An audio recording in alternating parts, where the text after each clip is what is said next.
नमस्ते, प्रणाम आप लोगों को। और मालती चौहान मामले में एक बहुत बड़ा ब्रेकिंग न्यूज़ सामने आया है, जो आप लोग को बता दें। हम आपको बता दें कि मालती चौहान मामले में जो लोगों को संदेह था कि गोरखपुरिया भौजी का बड़ा हाथ है, तो आखिरकार वो सच दिखाई देते हुए अब दिख रहा है, क्योंकि गोरखपुरिया भौजी पर अब उल्टी गिनती शुरू होने वाला है।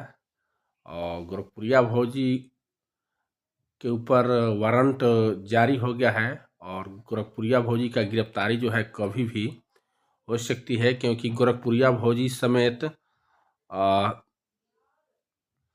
7 लोग के हिरासत में लिया गया था। जो कि आपको बता दें कि मलुही थाना पड़ता है, उस थाने में किन्नरों के साथ वो लोग हंगामा कर रहे थे, जिसके वजह से ये कदम उठाया गया है।